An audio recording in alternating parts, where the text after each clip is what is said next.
Dear friends, welcome back to the channel. In today's video, we are going to explore the command injection vulnerability in DVWA at the low security level and see how attackers can execute system commands through a web application. And this is one of the most important web vulnerabilities to understand if you're learning SQL hacking or like a bug bounty or web penetration testing.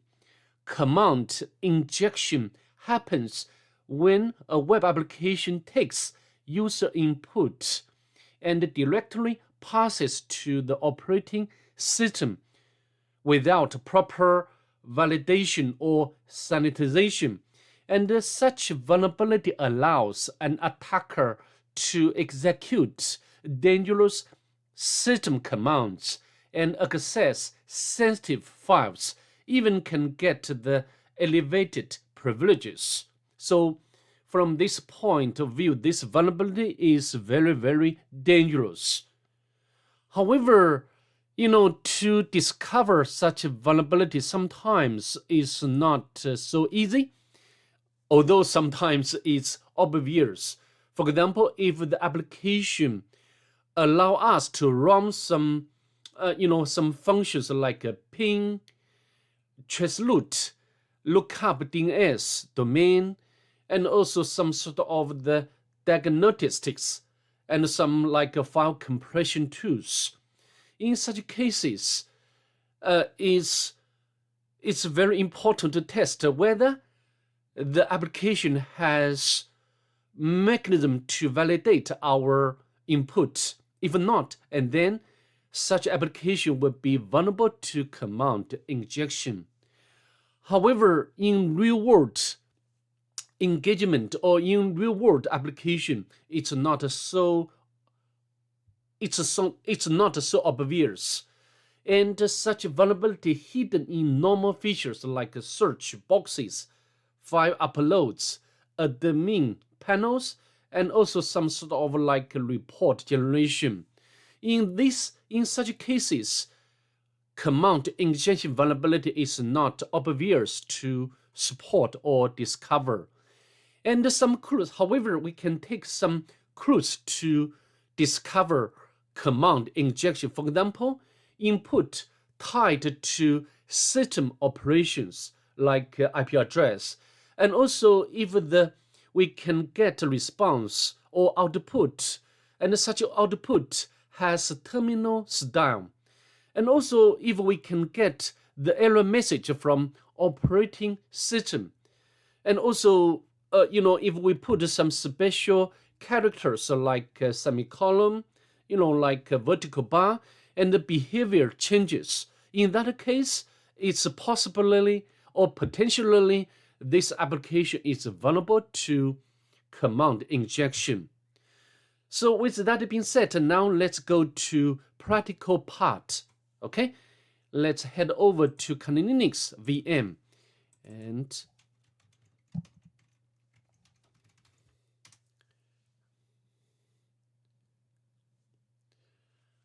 let's fire up the browser and access DVWA application. Localhost. And because we are dealing with low security level in this video, we need to change the level to low. Submit, and then we can jump to the second module of DVWA lab. And here, so just I said, this level, or here is very obvious that this application is providing us with some function to execute command. For example, here we can input IP address, we can put the local host and submit. And then we can get back the output or response. So, this is a very terminal style output. And so from this point, we can guess this function is executing some sort of system command, like a ping command, right, under the hood. So next, we can try to see whether this application or this function is vulnerable to command injection. So how to do? We can use some special characters. As we know, when we run commands, we can use this special character like semicolon, and we can run ls. If you want, we can put the local host in the front and submit. Yes, we got the content of the current directory.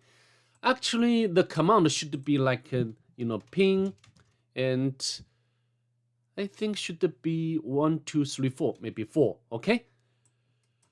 So at this point, we have already confirmed the application is vulnerable, or this function is vulnerable to command injection. And why? Just I said this vulnerability is so dangerous because this can allow us to, run system commands. For example, we can like run who am I, submit. For example, we can run like password, and we can get back the content of this sensitive password file. Even if you want, we can, get a reverse shell. Okay, so we can check to see whether netcat is vulnerable. Yes, it's available. So next we can run this command to get a reverse shell, but we need to set up the listener first. For example, sudo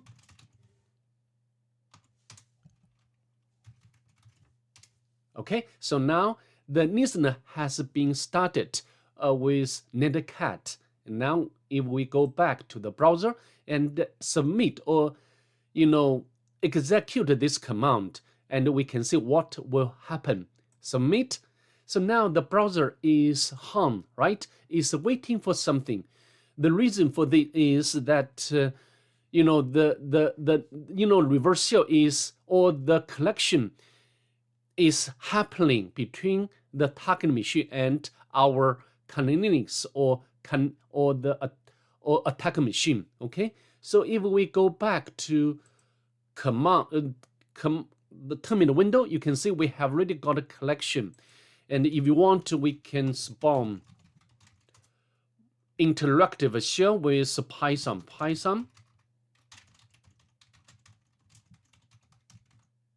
spawn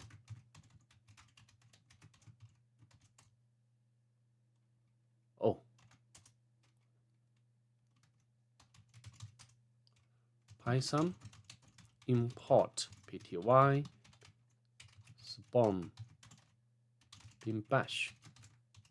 Okay, so I think I've already demonstrated how to discover command injection vulnerability, although this case is very obvious or it's very easy to discover, and how to exploit such a vulnerability for our purpose from the perspective of attacker. All right, so I think that's pretty much it. I'd like to see you next. Bye. Have a good day, please.